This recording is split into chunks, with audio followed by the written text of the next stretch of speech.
Aviso legal. O conteúdo desse vídeo é baseado na análise, interpretação e experiência do meteorologista previsor com as últimas atualizações disponíveis dos modelos de previsão de tempo e clima.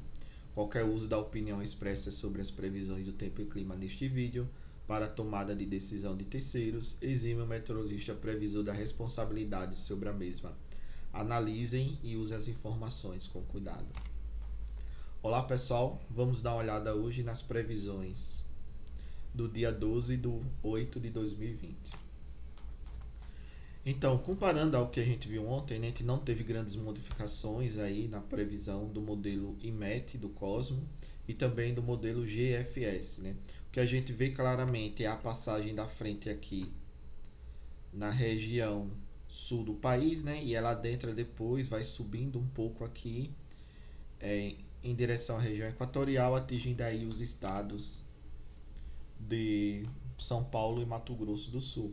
E a gente vê claramente, né, que a alta pressão ela acaba se deslocando aqui para a costa da região nordeste, com a passagem dessa frente, e toda essa região aqui, ó, onde apresentam esses tons de azul e roxo, é a região onde a gente tem a localização aí, lá no dia 19 aproximadamente, né, umidade, e essa umidade pode vir a gerar chuvas, né, que está relativamente aqui nessa localização entre São Paulo e Mato Grosso do Sul, né. Por enquanto, quando você compara os modelos do IMET e o GFS mais os modelos do ONS, você vê que existe uma divergência entre eles, né. Eu acredito que os que estão mais realistas são os modelos do IMET e do GFS. Lá mais à frente eu explico o porquê, ok? Depois a gente vê claramente que lá depois do dia 21, 22, aquele sistema de alta pressão ele volta aqui a atuar próximo à região do país, do Brasil, e ele mantém meio que a espécie de um bloqueio. Então os sistemas eles não conseguem avançar, né? Pode ter aqui o avanço ainda de uma frente, como a gente vê aqui claramente, por esses dois sistemas de baixa pressão aqui, mas nesse primeiro momento parece não ter tanta força para empurrar essa alta pressão. Então, a partir do dia 21, espera-se aí que pelo menos durante 7 dias nós tenhamos aí o tempo seco retornando para a maior parte do país, inclusive para a região sul.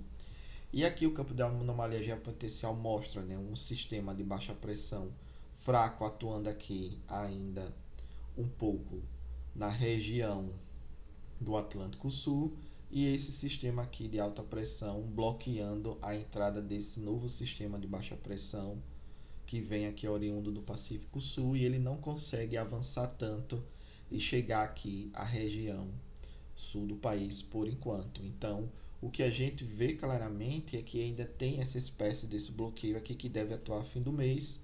Nessa atualização de hoje, eu já venho falando aproximadamente uns 3 dias, né, sobre isso. E depois do dia 21, nós temos aí um retorno do tempo seco para o país. Quando a gente compara a saída, né, do acumulado do GFS com o acumulado do IMET, que nós vimos anteriormente, a gente vê que ele tem o mesmo padrão, né? As chuvas mais localizadas no sul, depois a frente avança rapidamente, chegando aqui à região de São Paulo e do Mato Grosso. E a gente vê claramente que essa chuva ela se estabiliza aqui, né? Acontece nessa região até aproximadamente o dia 20. Então, nos próximos 8 dias, né, que seria na verdade o fim dessa semana operativa e início da próxima semana operativa, nós tenhamos aí uma chuva bem distribuída nessa região. Claro que a maior resposta nas vazões deve ocorrer realmente na região sul do país. Na região sudeste não deve ter tanta resposta porque o solo está muito seco.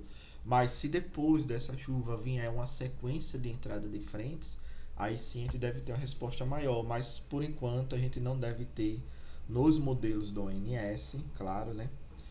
Salientando isso até por causa da própria remoção de viés, a gente não deve ter tanta influência em si nesse primeiro momento. E lá para o dia 27 e dia 28, a gente vê aqui a entrada também de uma onda de calor que deve afetar a região sul e a região sudeste do país, como a gente já viu ontem também, né? Já tinha comentado ontem para vocês. Quando a gente olha o armazenamento de água no solo, a gente vê claramente aqui que a gente tem uma diminuição ainda hoje, né, acontecendo, um pouco, mas quando a gente avança para o dia 15, né, pela passagem dessa frente, e hoje a frente ela está atuando aí na região sul, já chegando à região de Santa Catarina, a gente vê uma recuperação aí do armazenamento de água no solo, que deve fazer aí com que haja elevação da ENA na região sul do país. Já a região incremental de Itaipu, a gente vê uma elevação, mas ela está muito seca, então ela está saindo aí de 20% a 25%, chegando aí no máximo a 50%. E isso, nesse primeiro momento, não deve ter tanta resposta em si nas vazões. Mas claro, se vier uma outra frente para o final do mês que por enquanto a gente não enxerga, a gente chega o retorno da alta pressão próxima à costa, esse padrão pode mudar com a sequência de entrada de frentes. Ok? Então as notas a gente não teve mudanças de ontem, né? A gente vê que essa alta pressão ainda está atuando aí até o dia 14, mas depois ela vai ser empurrada para a região do Nordeste. Entre os dias 15 e 20 a gente vê a chegada aí da frente no sul de Minas Gerais e deve trazer uma chuva aí, principalmente para a região do Tietê e do Grande, mas nada tão significativo por enquanto. Aparentemente, né, essa frente ela deve ser rápida, com chuvas bem distribuídas. A gente não deve ter uma concentração muito de chuvas. E depois do dia 21, a gente tem a possibilidade aí do retorno da alta pressão. E se ela persistir por mais de 3 dias, a gente pode considerar como um bloqueio atmosférico já. E isso deve durar aí pelo menos até o fim da última semana operativa do mês de agosto. E início da primeira semana operativa de setembro. Então, quando a gente compara, né, os modelos aí do ONS, né, o ICMWF, o ETO, o GEFS, com o INMET lá que a gente viu anterior e o GFS que a gente viu anterior, a gente vê claramente que existe padrões destoantes, né? Ele não mostra aquele padrão de divisão das chuvas entre o sul do país e a região de São Paulo e Mato Grosso. Ele mostra aqui essa concentração de chuva maior na região incremental Itaipu e na bacia do Paranapanema. Uma coisa que o pessoal às vezes não percebe, mas que existem nos modelos meteorológicos, é o que a gente chama de atmosfera média. Então, existe uma atmosfera padrão dentro do modelo que ele se baseia para ele ver o quanto você está desviando, né, entre, isso na verdade é no núcleo dinâmico do modelo, né, desviando da normal. Então, como esses três modelos que o ONS trabalha são modelos que a gente chama de ensemble, então esses três modelos eles acabam nesse ensemble, nessa análise estatística de ensemble que ele faz, trazendo a passagem dessa frente para algo mais próximo do que é esperado acontecer essa época do ano, que é esse padrão de chuva aí. Se você comparar com a climatologia, você vai perceber que esse tipo de formação é o que a gente espera climaticamente que ocorra.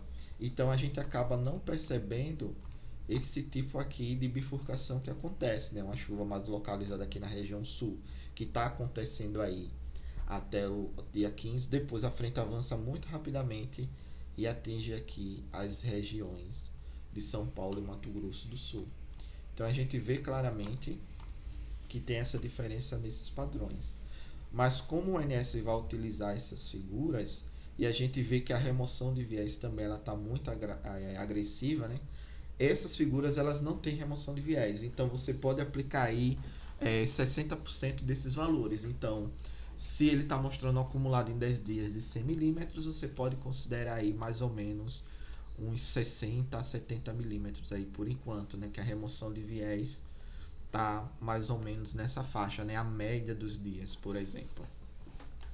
Então você acaba retirando muita chuva e acaba não tendo impacto muito nos modelos. Então, quando o ONS vai enxergar essa chuva? Quando ela acontecer, no observado. Então, daqui para quinta-feira, amanhã no caso, né? Se você não tiver uma resposta boa nas chuvas, eles não entram no modelo. Então, só vai entrar, por exemplo, essa resposta boa nas chuvas para a última semana operativa do mês de agosto. Mas mesmo assim, como o solo está muito seco, não devemos ter, por enquanto, né, uma resposta boa aí na região sudeste, mas na região sul, como as bacias são muito rochosas, a gente deve ter uma resposta melhor, ok? Obrigado, pessoal, paz e bem.